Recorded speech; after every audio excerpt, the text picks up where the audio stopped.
오늘 우리에게 주시는 하나님의 말씀은 베드로전서 1장 18절에서 25절까지의 말씀입니다. 제가 봉독하겠습니다. 너희가 알거니와 너희 조상이 물려준 헛된 행실에서 대속함을 받은 것은 은이나 금같이 없어질 것으로 된 것이 아니요 오직 흠없고 점없는 어린 양 같은 그리스도의 보배로운 피로 된 것이니라. 그는 창세전부터 미리 알린 바 되시니나 이 말세에 너희를 위하여 나타내신 바 되었으니 너희는 그를 죽은 자 가운데서 살리시고 영광을 주신 하나님을 그리스도로 말미암아 믿는 자니 너희 믿음과 소망이 하나님께 있게 하셨느니라. 너희가 진리를 순종함으로 너희 영혼을 깨끗하게 하여 거짓이 없이 형제를 사랑하기에 이르렀으니 마음으로 뜨겁게 서로 사랑하라. 너희가 거듭난 것은 썩어질 씨로 된 것이 아니요 썩지 아니할 씨로 된 것이니 살아있고 항상 있는 하나님의 말씀으로 되었느니라. 그러므로 모든 육체는 풀과 같고 그 모든 영광은 풀의 꽃과 같으니 풀은 마르고 꽃은 떨어지되 오직 주의 말씀은 세세토록 있도다 하였으니 너희에게 전한 복음이 곧 이 말씀이니라. 아멘.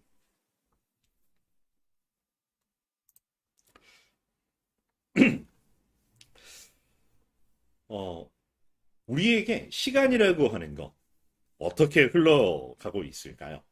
우리가 어린 시절에 불렀던 노래 중에 이런 노래가 있습니다. 시계는 아침부터 똑딱 똑딱 이렇게 흘러간다라고 이야기를 합니다.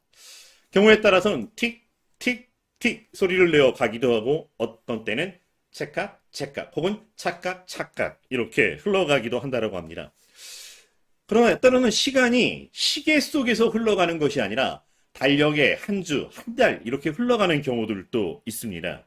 어느 순간 쏜살같이 흘러간 시간이 벌써 한 주간 주일이 되었네 라고 하는 이런 문득 깨달음을 주기도 합니다.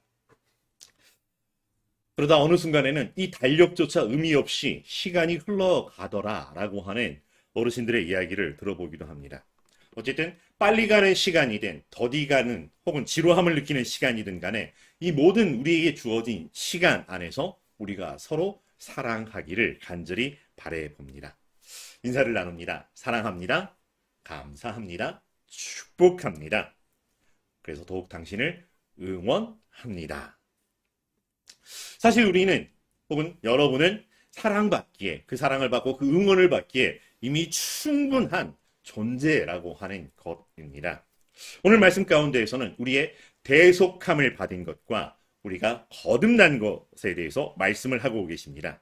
대속함을 받았다라고 하는 것, 우리를 구속하고 얽매였던 그 어떤 것에서 하나님께서 대가를 지불하고 우리를 풀어내셨다라고 하는 것입니다. 오늘 말씀에서처럼 우리의 조상이 물려준 헛된 행실에서 대속함을 받았다라고 말씀하시는 것입니다. 쉬운 성경에서는 이것을 좀 이렇게 조금 더 쉽게 설명을 하고 있습니다. 여러분도 알다시피 이전에는 아무 가치도 없는 방식에 매여 살았습니다. 그것은 여러분의 조상이 물려준 헛되고 쓸모없는 것입니다. 하지만 이제 여러분은 그런 무가치한 삶에서 구원받았습니다. 라고 하는 것이죠. 그런데 이 말씀이 참 은혜로우면서도 또 한편에서는 문득 물음표를 우리에게 주기도 합니다. 사실 우리는 하나님이 창조하셨다라고 표현을 하고 고백하고 있습니다. 그 말인지 우리가 하나님의 것이라고 이야기를 할 수 있을 것 같습니다. 근데 하나님께서는 왜 하나님의 것이었던 우리들을 위해서 대가를 또 지불하셔야 했던 걸까? 대가를 지불하셔서 대속하셔야 되면 무슨 사건이 있었던 걸까요? 중간에 하나님께서 우리를 다른 무엇에 파셨다라고 하는 기록조차 없었음에도 불구하고 그런데 그럼에도 불구하고 그런 일이 있었다라고 하는 거죠. 가끔 이런 이야기를 들을 때가 있습니다. 요즘은 또 하나의 가족 이야기를 많이 합니다. 삼성의 로고의 이야기가 아니라 슬로건의 이야기가 아니라 기꺼이 우리가 그들의 집사가 되겠다라고 작정하는 것이죠. 함께 생활하는 반려견, 반려묘라고 이렇게 이야기를 합니다. 함께 생활하던 그 또 하나의 가족이 어느 날 우리 눈에 보이지 않는다. 어느 날 집에 돌아오지 않는다. 그럼 여러분 어떤 일이 벌어질까요? 시간이 지나면 잊혀질까요? 혹은 그 분실되었다라고 하는 잃어버렸다라고 하는 그 가치가 단순히 강아지 값에 혹은 고양이 값에 얼마에 해당되는 그런 마음일까요? 아닐 겁니다. 집에 식구가 안 들어오는 것처럼 안절부절하게 되고요. 무서워지고요. 두려워집니다. 그런데 만약 오늘날 시장의 한 귀퉁이 철제 우리 속에서 문득 눈에 익은 그 강아지가 눈에 보인다라고 하면 어떨까요? 생기라고는 찾아볼 수 없었던 강아지였습니다. 그런데 갑자기 그 강아지와 눈이 마주쳤는데 강아지의 움직임이 격렬해지고 낑낑거리고 나를 향해 짖는 이런 모습입니다. 사실 벌써 내 심장, 내 마음은 알아보았다라고 하는 것이고요. 그래서 다시 보고 다시 보아도 맞습니다. 나와 함께 하던 또 하나의 가족, 반려견이었다라고 하는 거죠. 자, 그런 경우 어떡하시겠습니까? 아마 그게 얼마의 비용을 치르든 얼마의 대가를 치르든지 간에 그 반려견을 찾아오려고 할 겁니다. 이 반려견의 비유를 들어서 참 송구한 말씀이기도 하지만 그러나 호세아에서는 집을 나간 아내, 팔려간 아내를 다시 값을 주고 사오는 그 이야기를 통해서 이 대속이라고 하는 이야기를 또 들려주고 있다라고 하는 것이죠.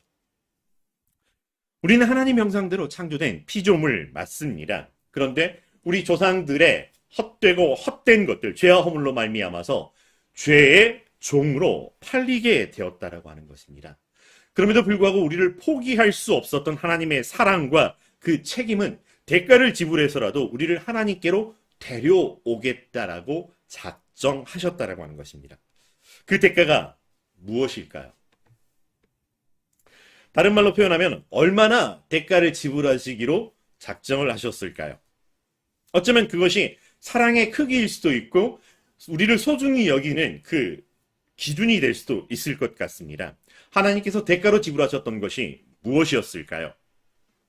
오늘 말씀에서는 은이나 금같이 없어질 것으로 된 것이 아니요 오직 흠없고 점없는 어린 양 같은 그리스도의 보배로운 피로 된 것이라고 이야기를 합니다. 그 보배로운 피값으로 그 예수 그리스도의 생명의 값으로 우리를 대가를 치르고 구원하셨다라고 하는 것입니다. 물물 교환할 때 사람들은 가성비를 따집니다. 그만한 가치가 있을까? 그렇게까지 지불해야 될까라고 하는 표현이죠. 그럼에도 불구하고 하나님은 그렇게까지 지불하셨다라고 하는 것입니다. 하나님의 독생자 예수 그리스도를 우리 대신 내어주셨다라고 하는 것입니다. 물론 1:1 등가로 이렇게 했다라고 하면 너무 놀라운 은혜라고 할 수 있는데 한 생명 대 수십억의 생명이라고 하면 이게 수지 맞는 장사라고 할 수 있을까요? 하나님 그렇게 생각하셨을까? 만약에 우리가 소중히 여기는 아이들이 소중히 여기는 종이 딱지라든지 혹은 어떤 물건들 혹은 내가 만든 종이 비행기나 종이 어떤 개구리가 많이 있습니다. 그런데 우리의 아이들이 그것을 보고서 이 종이 개구리, 종이 비행기를 살려주시면 제가 대신 죽을게요 라고 하는 이런 말을 할 수 있을까? 만약에 그런 이야기를 우리의 자녀들이 하고 있다라고 하면 부모된 입장에서 어떤 반응을 보이게 될까요? 가끔 우리는 서로 사랑하는 사람들 혹은 가족끼리 그런 이야기를 하기도 합니다. 나를 얼마만큼 사랑해? 하늘만큼? 땅만큼? 뭐 이런 이야기를 하게 됩니다. 크다라고 하는 것을 표현을 하고 싶은 거죠. 우리가 사는 세상 속에서 가장 큰 것이 무엇일까? 가장 큰 것에 비유하여 그만큼이라고 이야기를 할 수 있을 것 같습니다. 천하 만물을 창조하신 하나님의 세계에서 가장 큰 것은 무엇이었을까요? 눈에 보이는 것이 아니라 시간이었을까요? 영원한 생명이었을까요? 근데 하나님은 그 영원한 생명, 그 영원한 시간조차 우리에게 주시기로 이미 작정하셨던 것이었다라고 하는 거죠. 하나님이 우리에게 주셨던 것, 자기 자신이라고 하는 거죠. 어쩌면 더 깊은 자신의 독생자 예수 그리스도를 우리 대신 주셨다라고 하는 것입니다. 크기로 비교할 수도 없는 것이고 소중함으로 비교할 수 없는 가장 큰 것을 아낌없이 우리 대신 치루어 내셨다라고 하는 것입니다. 다른 말로 표현하면 우리에게는 그만한 가치를 하나님께서 부여하고 계셨고 그만큼 소중하다라고 이야기를 하셨고 그만큼 내가 책임을 진다라고 이야기를 하시는 말씀입니다. 그래서 사랑의 온도를 재어볼 수는 없겠지만은 온도가 몇 도라고 이야기를 할 수는 없겠지만 그러나 이렇게 표현을 해보고 싶습니다. 하나님의 사랑의 온도는 그리스도였던 것이라고요. 그리스도 예수 성자 하나님만큼 우리를 존귀히 여겨 주셨다라고 하는 것입니다. 그래서 우리를 대속하셨다라고 하는 것. 두 번째는 우리가 거듭났다라고 하는 것을 말씀해 주십니다. 거듭났다라고 하는 건 말 그대로 새로운 생명이 우리가 되었다라고 하는 것을 이야기합니다. 새로운 생명이 되었다라고 하는 것은 이전과 다른 모습을 보이게 된다라고 하는 달라졌다라고 하는 것을 의미하고 있습니다.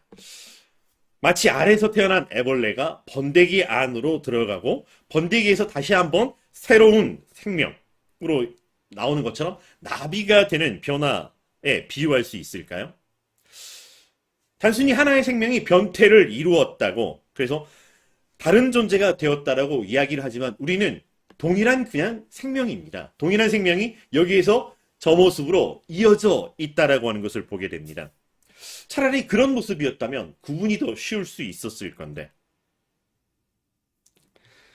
거듭난 사람들에게 마치 나비가 그랬던 것처럼 천사들의 날개가 달려있는 모습을 보게 된다면 만약에 우리가 거듭난 사람과 아직 거듭나지 않은 사람을 확연히 구분해보면서 날개가 있다 없다 뭐 이렇게 살펴볼 수 있을 것 같은데 우리의 거듭남은 그러한 모습이 아니었던 것 같습니다. 그리고 하나님께서도 애초에 우리의 거듭남이라고 하는 것을 무언가 더 완벽하게 바꾸어내야 될 그런 모습으로 계획해 놓으신 게 아니었다라고 하는 거죠.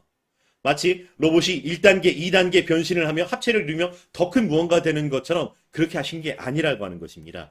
애초에 창조하실 때부터 하나님의 형상, 그보다 더 지극한 것이 없을 만큼 하나님의 형상대로 창조하셨다라고 하는 것이고요.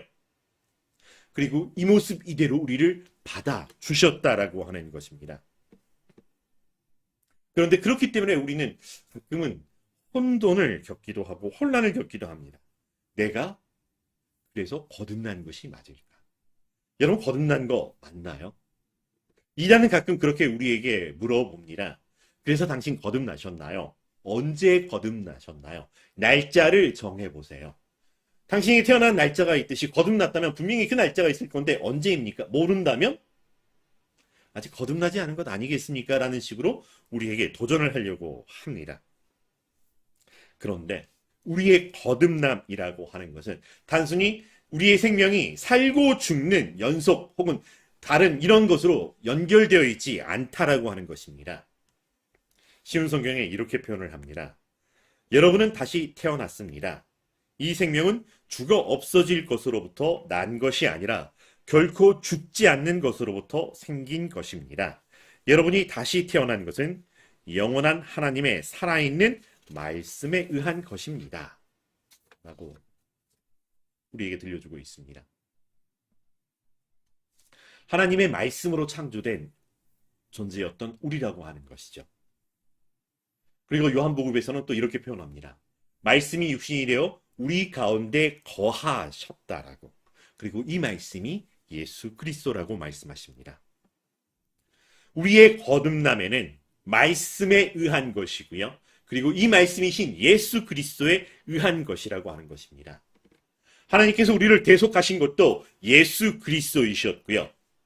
그 죽음으로 말미암은 것이지만 우리의 거듭난 새로운 생명이 되었다라고 하는 것도 말씀, 즉 예수 그리스도로 말미암아 이루어진 것이라고 하는 것입니다. 우리의 마침표와 우리의 새로운 시작이라고 하는 것에 동일하게 예수 그리스도께서 우리와 함께 계신다라고 하는 것입니다.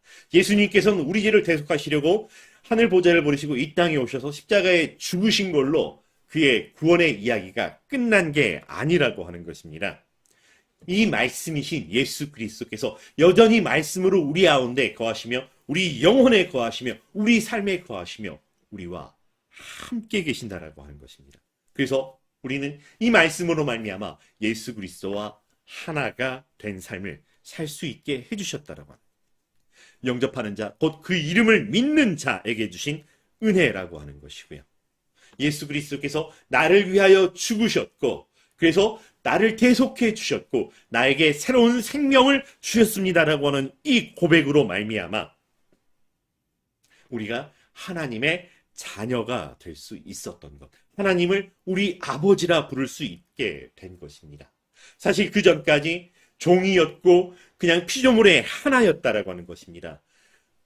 하나님을 향하여 창조주 하나님, 나의 주 되신 하나님이라고 표현을 할 수 있었지만, 그러나 주종의 관계라고 하는 것, 혹시라도 나를 멸할까봐, 나를 이렇게 파괴할까봐 두려워 떨어야 하는 관계였다라고 하는 것입니다. 예수님처럼 하나님의 자녀가 되게 하신 것이고, 하나님의 사랑의 온도 예수 그리스도로 우리가 서로 사랑하게 해 주셨다라고 하는 것입니다. 하나님은 우리를 그렇게 대하셨고요. 우리를 그렇게 끝까지 보아주셨고요. 그로 말미암아 우리의 영혼이, 우리의 마음이, 우리의 삶이, 우리의 입술이 하나님, 나의 하나님이십니다. 나의 아버지십니다. 고백할 수 있게 해주셨습니다. 종은 주인이 부르기 전에는, 혹은 맡겨진 일에 대해서 보고하려고 주인에게 나가기 전에는 함부로 나아갈 수도 없는 존재였습니다. 그러나 우리는 언제 어디서든 아빠라고 부르며 아버지라 부르며 하나님께로, 하나님 앞으로 하나님과 함께 할 수 있는 삶을 허락해 주셨다라고 하는 것입니다. 우리는 하나님의 사랑을 예수 그리스도로 받았습니다. 우리의 대속함을 받은 것도, 거듭나게 된 것도 모두 예수 그리스도로 말미암아 된 것입니다. 자, 그러면 우리는 이제 이 예수님과 하나가 돼서 갑자기 예수님처럼 살아가는 것이 가능할까? 감사하게도 성경에서는 예수님은 키와 지혜가 자라며 하나님과 사람들에게 더욱 사랑스러워져 갔다라고 이야기를 해주십니다. 그러면서 우리가 예수님이 자라나셨던 것처럼 우리가 자라나야 됨에 대해서 범사에 그에게까지 자라갈지라라고 이야기를 해 주셨습니다. 이제 우리는 거듭남의 씨를 품은 사람으로 살게 해 주셨습니다. 거듭남의 씨가, 그 거듭남의 생명이 내 속에 있다고, 내 안에 있다고, 내가 내 마음대로 그것을 휘두를 수 있는 존재가 되었다라고 하는 것이 아닙니다. 그 거룩한 씨가, 그 생명의 씨가 내 안에서 내게 미치는 그 거룩한 영향력에 순종하며 살게 되게 하셨다라고 하는 것입니다. 바로 그 시작이 그리스도로 사랑하게 하신 것이라고 하는 것입니다. 이제 하나님의 사랑의 온도가 예수 그리스도인 것처럼 우리의 사랑의 온도도 예수 그리스도가 되게 해 주셨다라고 하는 것입니다. 기꺼이 우리가 그렇게 살아가기를 간절히 바라시고 명령하셨다라고 하는 것입니다. 그렇게 사랑하라. 너희는 그를 죽은 자 가운데서 살리시고 영광을 주신 하나님을 그리스도로 말미암아 믿는 자니 너희 믿음과 소망이 하나님께 있게 하셨느니라. 너희가 진리를 순종함으로 너희 영혼을 깨끗하게 하여 거짓이 없이 형제를 사랑하기에 이르렀으니 마음으로 뜨겁게 서로 사랑하라 라고 말씀하십니다. 이 말씀이 오늘 우리의 구속함을 받은 것과 거듭남 사이에 존재하는 말씀이지만은, 거듭난 존재로서, 대속함을 받은 존재로서 어떻게 살아야 할 것인가에 대하여 하나님의 분명한 말씀이라고 하는 것입니다. 서로 사랑하라. 우리의 믿음의 근거가 하나님께 있고 하나님께서 그 사랑의 온도로 예수 그리스도를 주셨으니 이제 예수 그리스도와 하나가 되어서 우리의 사랑의 온도가 하나님처럼 예수 그리스도로 살아가게 해 주셨다라고 하는 것입니다. 쉬운 성경에 이렇게 표현하고 있습니다. 그리스도를 죽은 자 가운데서 일으키시고 영광을 주신 하나님을 우리가 그리스도를 통해 믿게 되었으니 여러분의 믿음과 소망은 이제 하나님께만 있는 것입니다. 여러분은 진리에 순종하여 자신을 깨끗하게 하였고 진심으로 형제를 사랑할 수 있는 마음을 갖게 되었으니 이제는 온 마음으로 서로 깊이 사랑하십시오 라고 하는 것입니다. 그래서 여러분에게 고백하고 또 여러분이 저와 같이 되기를 권면하며 또 성경의 말씀으로 명령하는 것은 그래서 사랑합니다. 그러므로 사랑합니다. 그러기에 사랑하고 그럼에도 불구하고 서로 사랑. 우리의 사랑은 감정이나 기분이나 어떤 분위기에 휩쓸리도록 되어 있는 것이 아니라 그 토대부터 진리에 근거하고 있다라고 하는 것입니다. 우리의 사랑을 이제 체온계로 우리의 온도를 재듯이 우리의 사랑의 온도를 재어볼 수 있기를 바랍니다. 그래서 우리의 사랑의 온도가 언제나 그리스도에 맞추어져 있기를 바랍니다. 진리에 순종하는 정도, 어느 정도인가요? 자신을 깨끗하고 정결하게 하는 그 정도가 어느 정도인가요? 우리의 마음의 진심의 정도는 어느 정도인가요? 우리 사랑의 깊이는 어느 정도인가요? 우리의 사랑으로 인한 그 뜨거움의 정도는 어느 정도인가요? 라고 하는 이 모든 질문 앞에 우리의 답이 예수 그리스도가 되기를 간절히 소망합니다. 예수님처럼 하나님께 하나님의 말씀에 십자가에 순종하는 그 삶이 그리스도로 이루어지기를 간절히 축복합니다. 깨끗하고 정결함, 그 순결한 예수님처럼 되기를, 그래서 기꺼이 하나님께서 우리에게 내가 거룩하니 너희도 거룩하라고 하신 그 말씀 앞에 순결함으로 거룩함으로 나아갈 수 있는 우리가 되기를 간절히 소망합니다. 우리의 마음으로는 그것이 다 이루어지지 않게 너희 안에 이 마음을 품으라 하시면서 주셨던 예수 그리스도의 마음을 품음으로 말미암아 서로 진심으로 전심으로 뜨겁게 사랑하는 우리가 되기를 간절히 바랍니다. 그래서 우리의 사랑을 통해 세상이 온통 그리스도로 충만한 세상 되기를 간절히 소망합니다. 하나님의 나라에서 하나님의 자녀로 살아갈 때 사람들이 우리를 누구야로 바로 보지만, 그러나 우리의 삶을 통하여 우리의 사랑을 통하여 사실은 하나님이 너와 함께 하셨구나라고 하는 것처럼 예수 그리스도로 너로 말미암아 내가 예수 그리스도의 사랑을 보았노라라고 하는 그 삶이 우리를 통해 온전히 이루어지기를 간절히 소망합니다. 하나님께서 그렇게 하시기로 작정하셨고 성령님께서 우리를 그렇게 인도하시는 그 선하시고 기뻐하시고 온전하신 뜻 앞에 주여 그러하외다 순종하는 우리의 삶이 이 한 주간 펼쳐지기를 바랍니다. 어떤 상황, 어떤 처지, 어떤 사람,